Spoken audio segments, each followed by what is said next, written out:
Welcome to a very special edition of the Middle East and Tyrone podcast. I'm joined by absolute legends here. Just going to introduce them all here. Here to provide the thrills is Mr. Brian Mills. Can you show us what you're on there tonight, Brian? What you're having for a wee drink there? A wee drop of the Glenlivet with Favour Tree Ginger Ale and a wee Smithwick.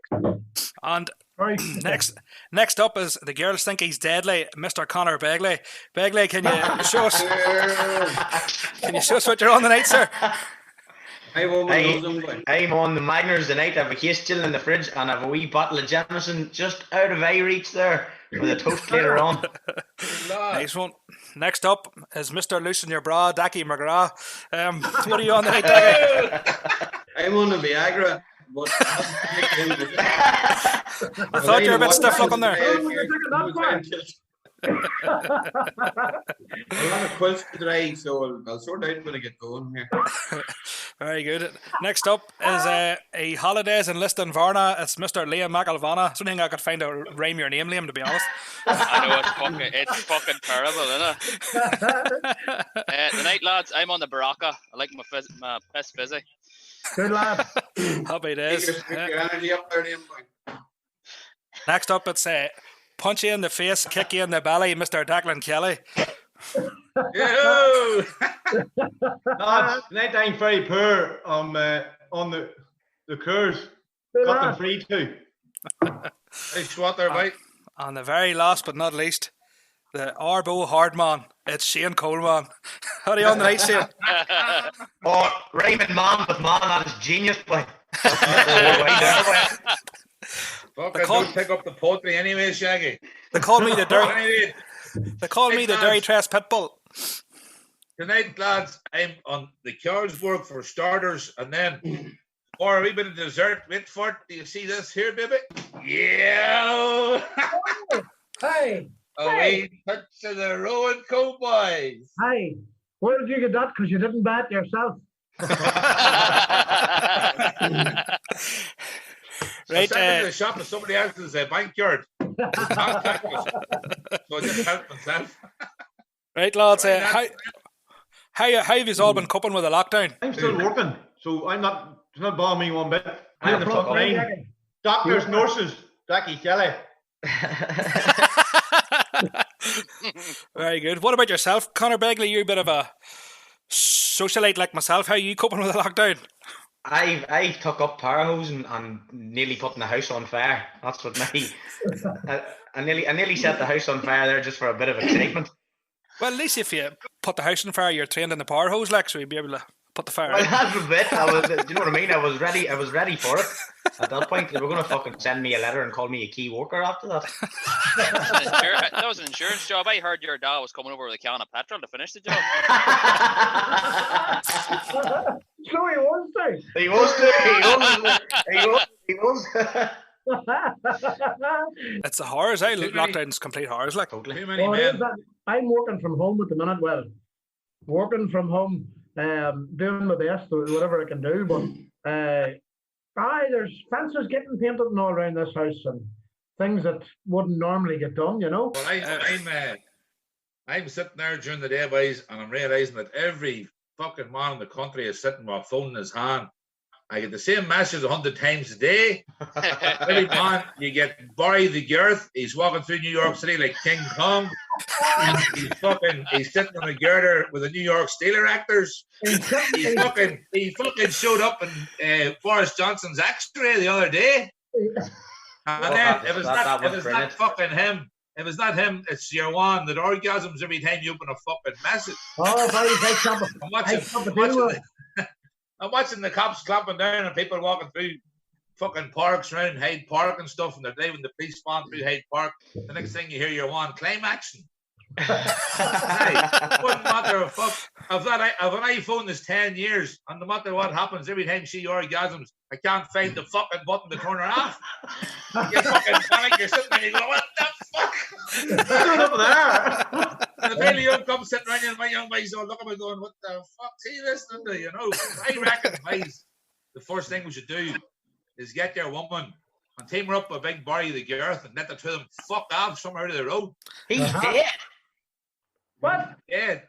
He died in 2016. Big boy. Well, I'll be good to them. Jesus, oh. he fucking lives on every hour Yeah. on his mobile phone. I tell you one now, you see that one with the orgasm? Aye. I opened the one day in front of my ma, thank God she's deaf anyway. Aye. Your No, the man, hearing aid, she started going against the hearing aid. in fairness, I recorded that aye. one. Your man will never be dead when Dackie Kelly's about, I'll tell you that.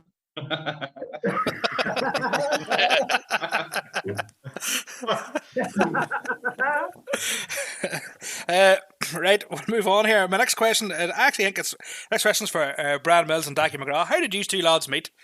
I've always wanted to know. Here. Play there, You mate. didn't want to answer that. Grinder.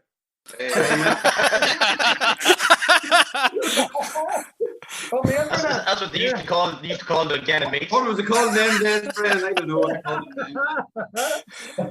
No, it was me, Connor, and Millsy met in around the same time. What year was that? We done G Superstar in the Lizard. 2009. Well, I know Brian from kicking it. I've seen Brian about the time.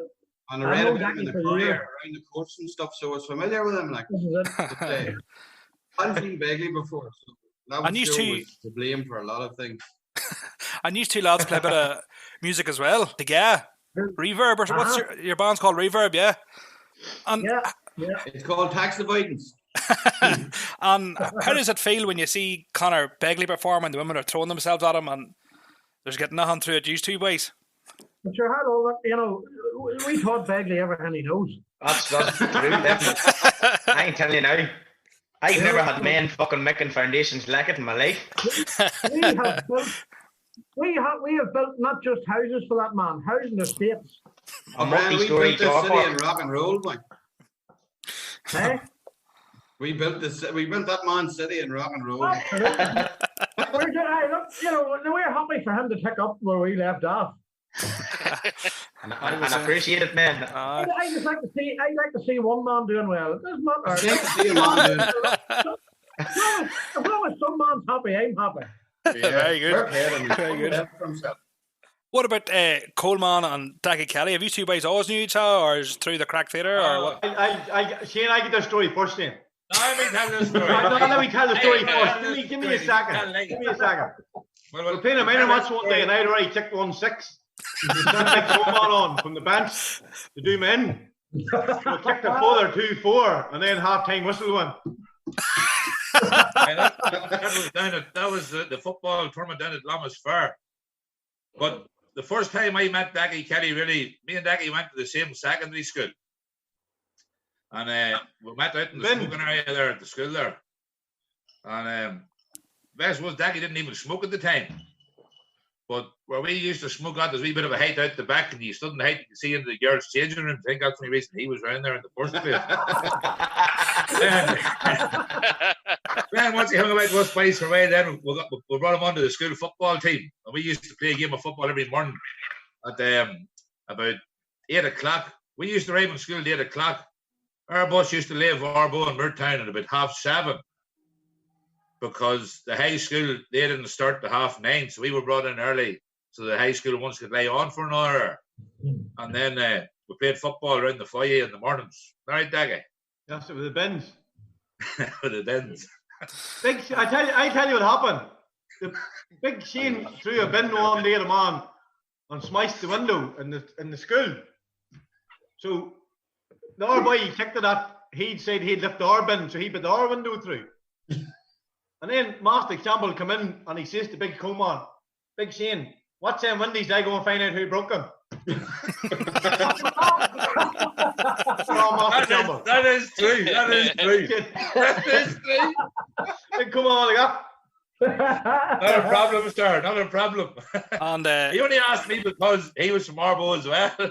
Master Campbell was from Arbo and he thought I was a good at Arbo. Come on and keep an eye on them windows. I see you done this here. And Liam, I take it you know all these boys through just different shows and whatnot, I would imagine. Aye, through different shows, like almost everybody. The only person I know outside of theatre probably is yourself, Shaggy, and I think The first time I met you was fairly You'll get your interesting. chance, Shaggy. You'll get your chance. First time I met you, you're in the middle of the dance floor in the Greenvale with your trousers around your ankles, and I was trying to persuade you, put your fucking trousers and your shirt back on and sit down the head of HR, please, before you make a mess of yourself. I thought you were going to see a teenage disco. Hey, I was there. Liam was going, you're 40, I'll be in here, you're 28. But here, you Spicer Brown have great drinking stories. Come on, give us your best one here. No. Thanks, Daggy. Nice to have you on. Chat to you later. Good luck. Shaggy, it's Good Friday. Hey, Shaggy, it's Good Friday. You wouldn't get it'd be a week before you get a solicitor by it. I don't fancy that for a week. Hey, explain to me what Good Friday is. I'm of a different religious background there, Shane, so... There's no point asking me. I just know it's Good Friday. Everybody else is off work, so... that was the day that... That was the day that Conor Begley betrayed Jesus Christ and got him fucking executed by Shane Coleman. That's right. He got an award for it. He's just right. Jesus Christ was a Jew. I got an award, that's right. He won an award. Oh, fuck. Do you know what, boys? You did. Fucking did too. I didn't know what, Conor. Well, so he keeps telling us, Shaggy. Very good. Right, Coleman, you're bound to have a good drinking story. Go on. Enlighten us, sir. Me, man, you're putting me in the spot here. Just can't think of. Not really, because he sent the agenda in during the week there, so you'd all week to think about it. That's one of the questions on the agenda. What's the second story? It's the second one down. I must have been fucking Third one. Third one down, sorry. Third one down. Right, we'll move on from The that. second question was about shows. We'll come back to that. It'll probably come up. And you know what? It'll come up again. It'll come up again. Right. It'll come up. When this lockdown's all said and done and we're allowed out again for pints, which is going to be a beautiful day, where is your favourite place to take a pint, and where's the first place you'll go to have a pint when this is all said and done? Well, if it was going to be us boys, it definitely would be the centre in Carolina. Yeah. Yeah, hard about the centre for a good pint. Water there. First pub I go past, I'm going into. No, the first pub you will go past then will be coming from Killian would be Public toilet. Dormans. No, definitely would be the Central Bar in Clyde there. Good pints in there. A bit out of crack there, and they do their own co as well. They do their own co as well, you know, which is good gear. Other pubs are available. Just Absolutely, and we shall attend them, no doubt about it. Get a party bus going. And This episode of Middle East and Tyrone has been sponsored by the Central in I'll be the aux rooms.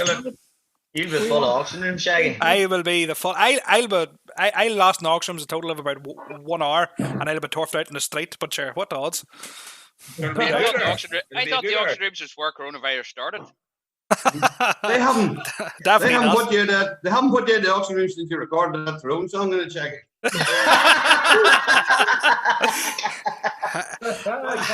Coming at your credit, Shaggy, but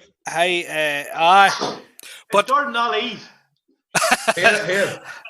I just Throne gonna. songs about by one now. I'm just gonna clear this Some up, of them right? are good. I done a Throne song and somebody said to me that I wouldn't do it. I don't claim to be a singer, don't want to be a singer, as I'm sure you've all heard anyway, but it was a bit of crack anyway. Oh, we're here then. Maybe you can do one this year. And then Begley will do it better. Anyway. I done one till myself and the girls, Joanne and Leah. Can't remember if it was 03 or 05. That's right. Is this the way to Sam Maguire? It was done to the tune of Is This the Way to Amarillo? And Very good. It's the way to Sam Maguire. It was actually very funny. It's good. Is that you done that, Brad? I mean, the girls done it, aye. Mine was absolutely horrible. It was class, that's why. Aye, mine was horrific. I didn't know you sang it. You sound surprised there, Dacky, that I I don't was a know. wee bit surprised. You caught me a wee bit unaware of that. Hey, Bran, I actually recorded that song in Wes Taylor's house. That's where he recorded that Throne song. He has some setup in there. Yes. Shaggy, sorry. You keep saying you recorded the song. It wasn't a song, kid. I don't want to.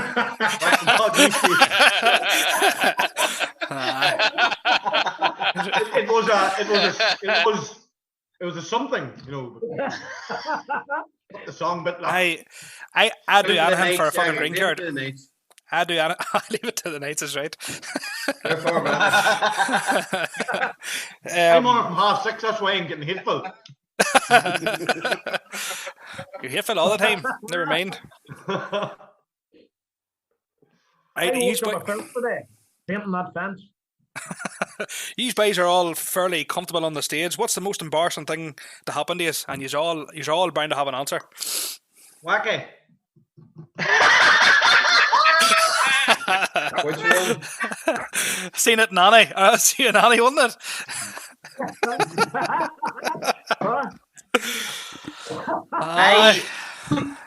The most embarrassing thing that's ever happened to me on stage was the time at Falloon toured Blood Brothers way back at the start, and we were down in whatever is the Riverside down in Coleraine, and I had to fill in for McKeown. I was doing the sound the whole tour, and then some show McKeown couldn't do, so the Glace moved over onto the sound, and Falloon went on to the lights.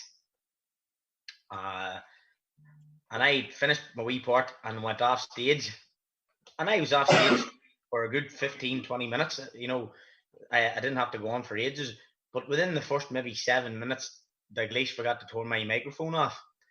And I donned it on up to the changing room to Kieran McGuckin. And I goes, fuck, there's two lethal looking women sitting in the front row. Sure. And talking away, and then this woman come fucking sprinting. All I could hear was the tromping down the corridor, and she burst in. She goes, "Your mic's still fucking on."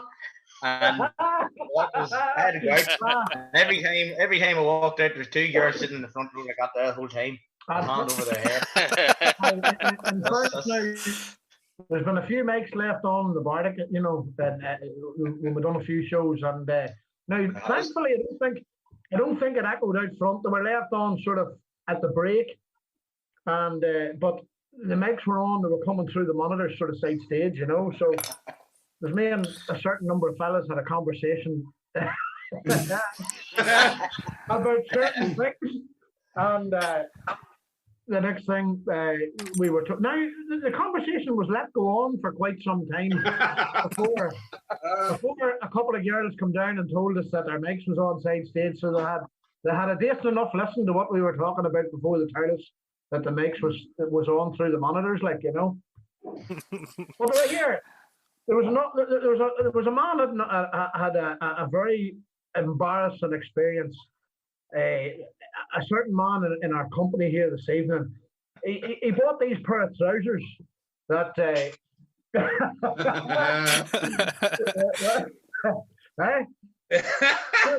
you're a superstar, isn't that right, Shane?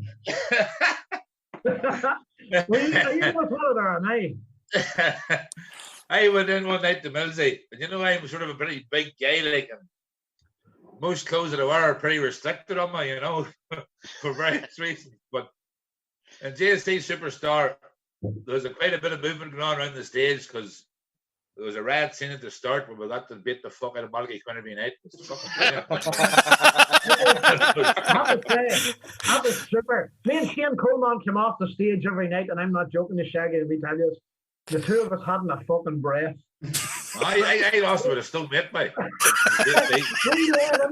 We led into them men every fucking night. I tell you, we get them up the rear. It was the funniest thing to watch. High intensity. Sure, JSA, I landed into the dressing room one night and had these pair of black trousers on. They were sort of stretch trousers. Now, why is all talking about costumes and wearing and stuff? And I says, guys, see them fucking trousers there? They're some fucking job. 12 quid out of Dunn stores. The stretch, the move with you. I was fucking doing them wee grind stretches and all in the dressing room when I was telling them. Oh, that there I thought fucking Dunn's was actually paying him to wear the fucking trousers. He was throwing them up that much. You know, he was saying these fucking trousers are deadly. And I said, this man getting fucking dough from Dunn's. But anyway, as the show went on, every night whenever Begley betrayed Jesus, we got to knock the fuck out of Jesus, made him up to a cross, nailed him to a cross. But one night during the show, I went down to lift Jesus off the floor. Just as I bent over, I just felt every stitch go dit, dit, dit, dit, dit, dit, right up the crack of my arse. And these stretchable trousers. And my stretchable trousers, you could fucking do anything in them. And my last scene was I had to walk up the stage carrying Jesus to the cross. And I thought to myself, I'm fucking safe enough here. Because I'd always wear, if I was wearing black trousers, I'd wear black boxers. I thought, I get away with this one dead on, no problem. But inside the trousers, they were fucking all white lining. And just the big white lines down the crack of the arse. The good 12-pound trousers out of Dunn stores were destroyed. Fucking destroyed. Coleman's been working on the glutes ever since. Is that us getting to the boxing club there, is it? Getting to the boxing club. We'll get on that in a bit. Thunderstruck under, eh? Oh. Aye, somebody. Thunderstruck. Ah. What about ways to grab a bit of refreshment here? I'm sort of pre-hydrating for the next training session. Go ahead. What about yourself, Liam? What's the most embarrassing thing that's happened to you? I've been lucky enough. It's very similar to Shane's, to be fair. And it wasn't that I had a speaking role in the play. I was one of the delivery men in Affluence that the Bardic put on last year. And it was actually a show that was in Bardic Theatre in Donaghmore.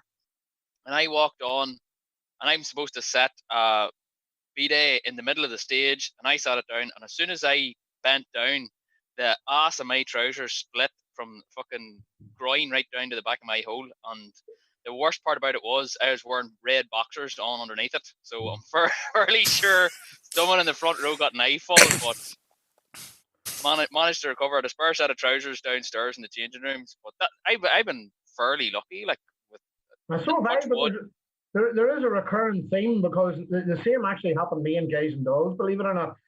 Guys and Must Dolls be a good omen. Was my first ever show. And same thing. We ran on stage. We're wearing these suits, as you know, with Guys and Dolls, and run on. But I had to grab a pole and hunker down like this here. As soon as I went down, sure enough, up the trousers went, And we were just, if you know Guys and Dolls, we were just about to, we were going in. Hello, Millsy.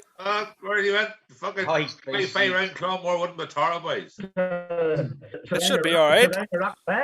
Millsy's back. You may go again, Brian. Right from the very start again. Can you hear me now? Can hear you, yeah. Loud and clear. Some of my connection's unstable. I'm going to have a word here to get the rest of them off this internet. But anyway, well, I would say we were doing Guys and Dolls, come running on stage, and trousers went, and we were just about getting into the admission hall and about to start "So Down Your Rock on the Boat," which was the big dance number for the lads, Yeah, I know what. So I had to do this dance number, turns and all, with the boxer shorts hanging out of the fucking trousers, the back of the trousers. Probably my most embarrassing thing happened to me probably recently. The last show I done there with Begley, where I actually had the coronavirus. Fact, I think I was the first man to have it. I 100% I think, because there was one point on before the opening night that you were lying on the sofa shivering, and I was that man's fucking getting pneumonia, lying on that chair with pneumonia. And like you definitely had it. I definitely think I did. And I walk on stage, right? And I walk on, say a thing, shoot someone, phone the police, then I shoot him again, right? So I walk on stage, I was feeling like shite, so the lights hit me, I'm sweating as worse than I am right now. I shoot your boy, completely forget my lines, so I just decide to shoot him again. Now, if me phoning the police is the cue for Conor Begley to make his entrance. So, for some reason, I just make up my own lines for about 5 minutes. It's the one-man show. Ring, then make up a phone call to the police, and then I've got to hear we'll get through it all right. But it was deadly embarrassing. I'd like to interject there, we'll get through it all right. Begley got ready in about 10 seconds. Shaggy went from scene 1 to scene 4 and on the space of 10 minutes. Act 2. Yeah, I was doing my bows. I walked in, shoots, I just bowed. My most First one is. You're gonna have to narrow that down, Daggy. No, honestly, constant professional. Haven't made a mistake yet, lads. Get yourselves on. I'm telling you, boy. Next question. You know what stands by you, Daggy Kelly? You know what stands by you so well? Tony Gervin taught you everything he knows. Correct. You started up here at a professional level, and then you come down here and then you're working with us boys. You're not bad. You're not bad. It was your birthday one day. I couldn't even get a photograph off you online because you've everything copyrighted. Fucking fames went to your head. Hey, you went to get a haircut like Bruce Willis and Die Hard. Right, I suppose from your most embarrassing to your favourite, starting off with you, Brian. What's your favourite ever role or show that you've been in? There's several, but it goes without saying, Oliver Hardy and Laurel Hardy with Begley. I was Oliver Hardy and Begley with Stan Laurel, and McGrath actually talked me into it again. I had, at the time, when rehearsing and things like that, I don't know what it was at the time. I was feeling a bit of pressure, you know, and it says, I'm not going to do this show, I don't think, you know. And thankfully, me and Daggy was out for a walk one evening, and Daggy being Daggy can always talk you into things, like, you know, he says, oh, you're the man for this role, you're the man. So thankfully he did, because I have to say it's absolutely the best, the most rewarding bit of theatre I've ever done in my life. You know, it was unbelievable. Do you have it on DVD or anything? I wouldn't mind saying that. Why did you not go and see it, Shaggy? This was way before I knew any use boys. This before I even was in the theatre, you know. How long? 2 or 3 years ago. Sure, I've only knew use boys about a year ago. Use boys came to me for boxing training. Aye, you were knocking around the fucking prairie long before we were doing Laurel and Hardy.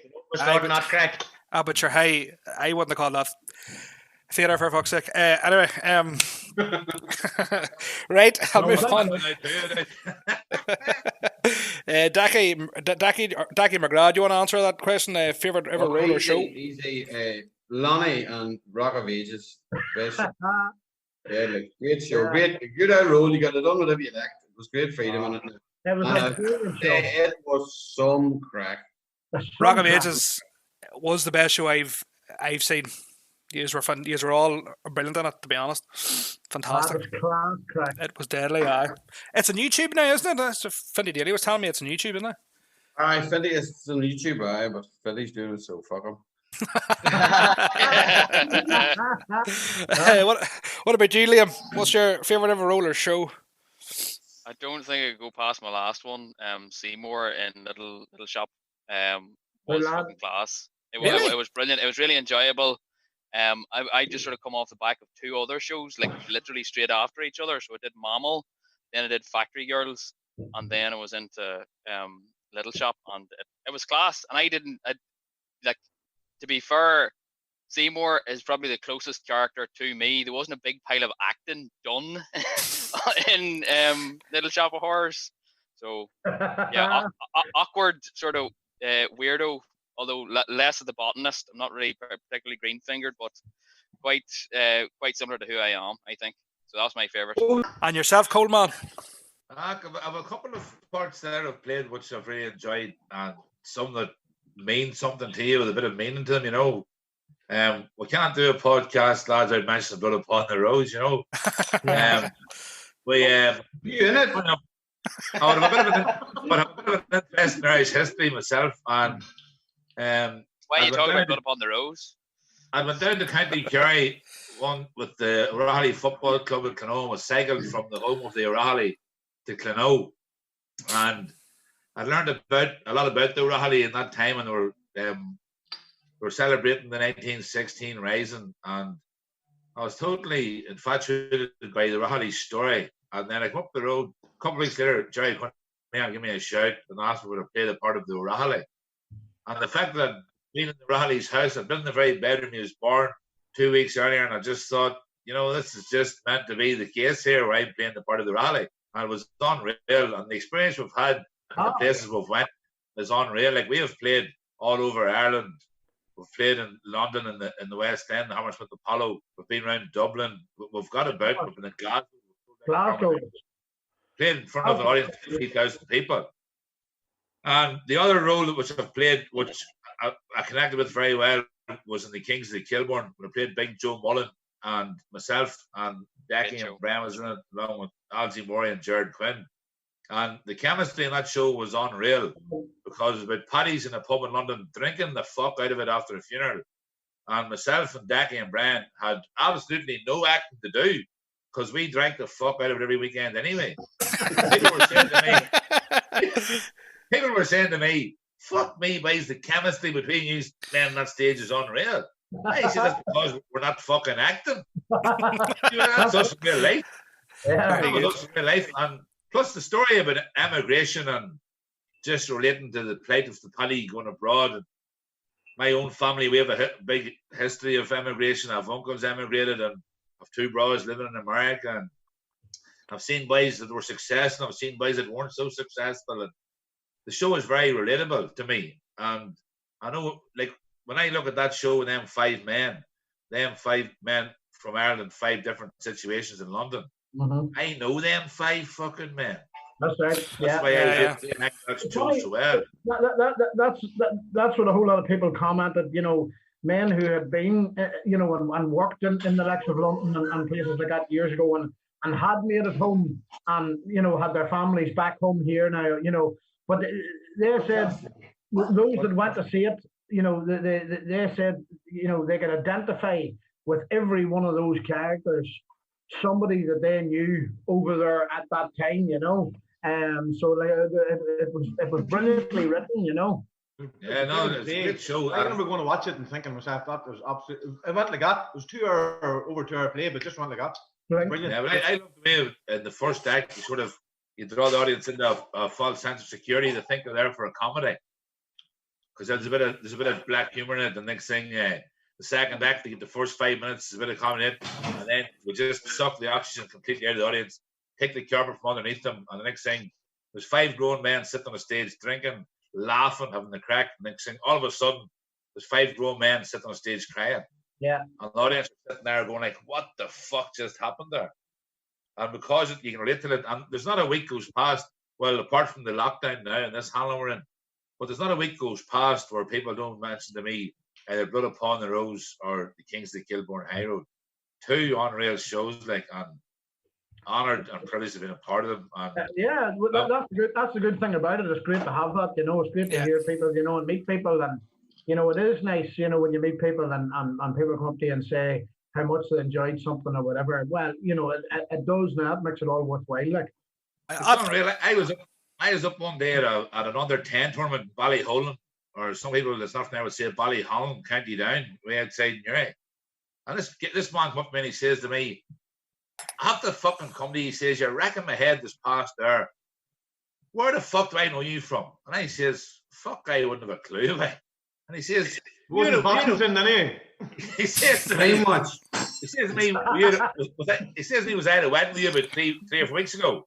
And he says, fuck, I would doubt it very much. I had been to a wedding, but I says, you wouldn't have been at that wedding. He said, well, I fucking know you from somewhere. How the fuck do I know you? I says, I wouldn't have a clue. So I says to him, do you go and watch any shows in the theatre? I was thinking maybe Blood Upon the Rose or something like that.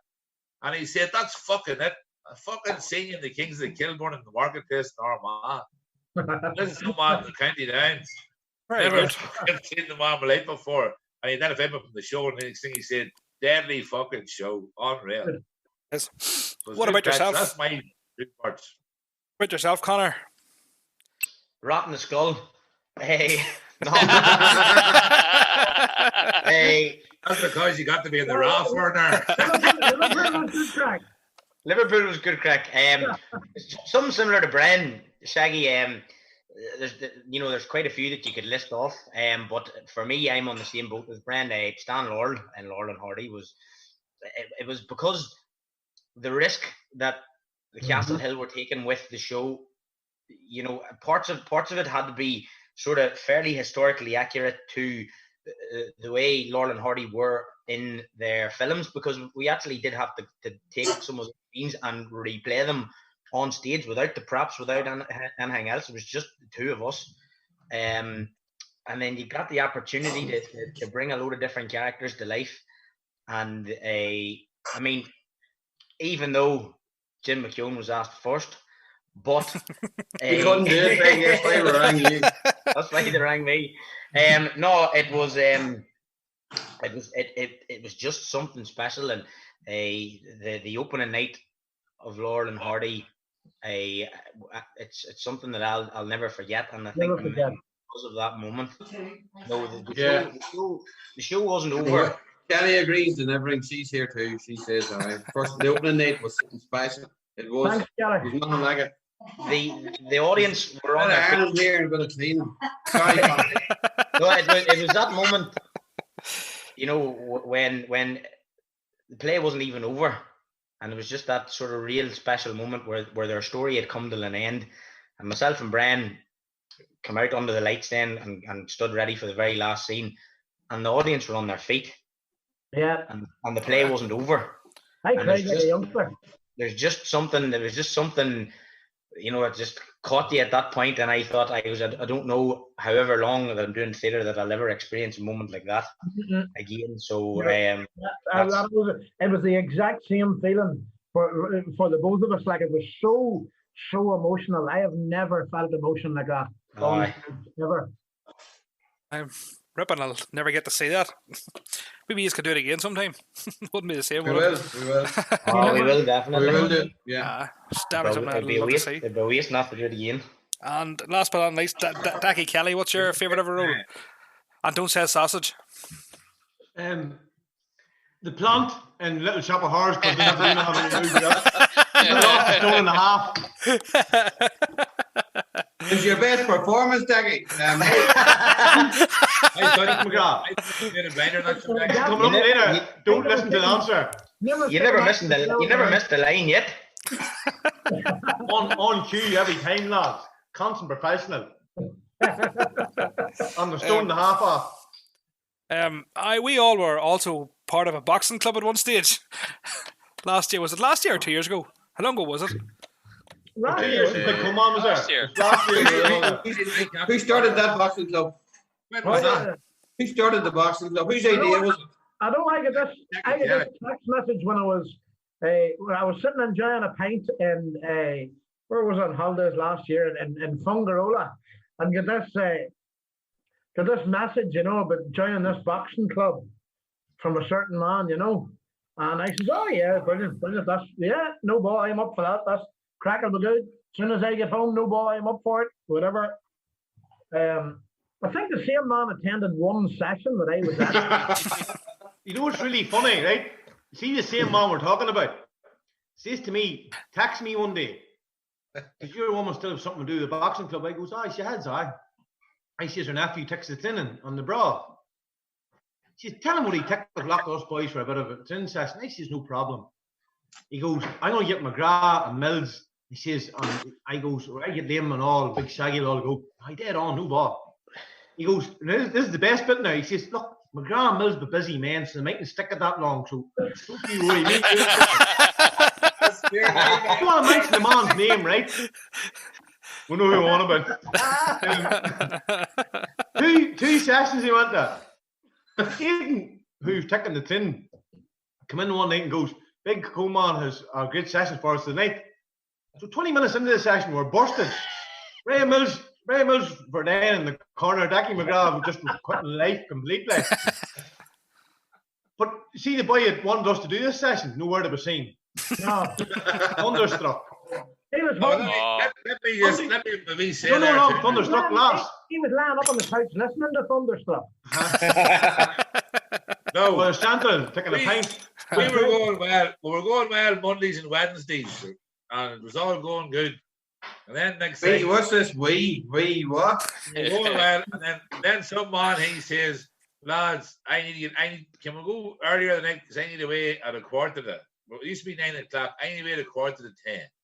I need to wait 10 to 10, 5 to 10. This man making a excuse looking at me early every night. He didn't want to stay for the last part of it. Dackie Kelly. It was 9 o'clock every night. And then Dackie Kelly, him and Molly Quinn, they're never hanging with the crib. He had fucking rehearsed 4 nights a week. Hello. Everything but the crib. Shaggy asked the question, what's your favourite part? You went through 18 shows. April to May last year. See if the Devil Cat was still going. You've been at every week for a different show. I haven't seen as many Drucker boxes as I've seen you in a show. Come here for a beer. Daggy Kelly. Tony Gervin took Daggy Kelly into the crack dinner a few years back, and he's been in every show. He's in the pantomime. I swear to fuck, I think he's hiding on Oliver Carr's desk most of the time. He grew out of it. Anytime Daggy McGraw gets a phone call from the Bordick, you would ring him 2 seconds after to see what he's ringing for. You must have a direct line to the Bordick too. Right. Hey, Daggy Kelly, you should be grateful I got you into the Bordick this year. No, you didn't. Yep. I got them invited up, and they even give you a part with no lines. You should be grateful. No, everybody should be grateful it was on it. Let's not get the I've no lines. But see, after show, party, I was one of the match kid. Daggy Kelly, that many rehearsals during the week, had to cancel the box down to half a night a week. Hold on a minute, can I ain't gonna fucking jump in here. I was added into the boxing group. Whatever night we were going till a Blood Upon the Rose. We were on the bus down to Belfast. I was asked the boxing group, so that was the last year. There hasn't been a meeting since. There hasn't been men set foot in the ring since. I don't know if you've noticed. There's been many a man in the ring, but not a boxing ring. Hi. First night when I saw it over, I'll tell you boys we'll need it, because all I'm doing, in fairness, in my house at the fucking minute, is walking from the cupboard to the fridge. Yeah. I know I was giving off earlier there about all the fucking text messages 100 times a day. I got one message during the lockdown that I can relate to. And it was a poster inside the fridge, and it says, "You're not hungry, you're bored, you fat bastard." That is me down to the T. Oh, I can't walk past the fridge without opening and eating half a block of fucking cheese. Well, you know what? Well, I have a box of I have a box of shortbread that's been sitting here since fucking Christmas. At my what do you call it, home desk or whatever. The box is still there. There's just no fucking shortbread in it anymore. If I had to get that for Christmas, if I had to get a box of shortbread for Christmas, it'd have been a fucking way on Boxing Day. I weared about 7 spring rolls in them at 1:30 this morning. Come on, pigs. It's some fucking handling by the whole thing's messed up. The routine's messed up. It's every road. My young man out and he opened the bin this morning. He says to me, "God, your bin looks like Christmas time." every time of year I'm in the fucking blue bin. Thanks for that. Hey, I must mind that. That reminds me to put my blue bin out, and I just getting lifted. Ours is getting lifted tomorrow. Very good. Line workers out on the Saturday, boys. Eh? Good line workers out on the Saturday. Ours is out on Saturday.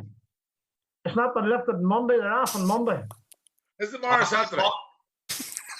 I need mine. You're all right. You're Dungannon Council. I'm Armagh. You're working in normal. Armagh. Beverly Hills Mid-Ulster Council. I'm all right. My ones get lifted on Monday. I know you'll be all right. They're lifting on Monday in Mid-Ulster. They're not. They're lifting tomorrow. I have a blue bin full of tenants cans. Very good. I find it's a good time for experimenting. I've tried fucking Heineken and Harp, Jordansborg. No. Wait. I'm loyal. Did anyone see the photo Big Shane was tagging today from his Mickey's wedding? No, I didn't see it now. Who was tagged what?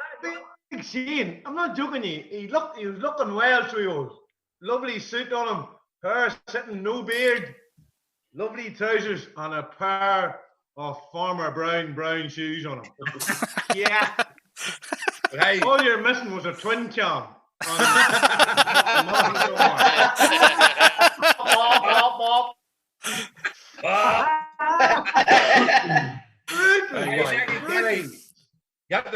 Mickey flat there because Mickey he bought them shoes. I think he got 5 pairs out of. He must have bought again in Bacon's or something. for £7. You get the 5 pair for 30 quid. I swear to fuck. See, after the wedding, I had to go get skin graft to get the fucking skin back onto my heels. Good things aren't cheap. Is that why when Mickey's singing online, you only see him from here because you don't want to see bad trousers and brown shoes on him? Mickey's still wearing the boot cut jeans, boys, and the brown fucking shoes. The man is still in 2005. I bet he's Jack Short too. What's wrong with Jack Short? Who's wearing a Jack Short? You wearing a Jack Short, Muzzy? No. Plain black. I'm in my favourite Johnny Cash short. I think that's going to wrap it up, lads. Thanks very much for being on. It means a lot. And we are flat out during lockdown. Clearly not. But yeah, so thanks very much, lads. And hope to have you on again at some other stage. How do we get, is it PayPal, Shaggy, or what way is this working? I'll just donate to your OnlyFans account. Daggy, I have one. An OnlyFans account is there. So Begley, we're picking up my money then. Hey? Begley, we're picking up my money then. I'll donate all the Begley. There's a niche for wee fat ginger lads. That's great. I just take a percentage of all the views. That's how you catch men out. These boys get a percentage of all the minutes. You're asking 3 more questions there. 3 more questions. It took me that long to answer your favourite roll. You do everything. Very good. Right. For Swiss roll to be mentioned. Sorry. No, you know what? That's me done. Shaggy. Yes. Dennis, we can continue on and do a part 2. I seen you sort of looking down there. You must be looking at your phone. I've no doubt Daggy Kelly sent you a text saying, wind her up the fuck. Because through the stand, you can see a reflection in the window there. She's saying, tell her, like, she's going to get us down there. Get up the fuck.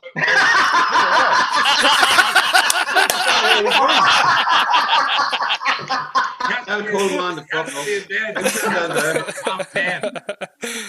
Daggy Kelly, we'll stay on. We'll talk for an hour while here. We'll enjoy an hour rolling.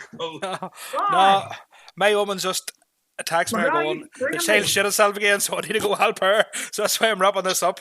Right, lads? Thanks very much for being on, and hopefully have you on again sometime soon. All right, lads, good luck.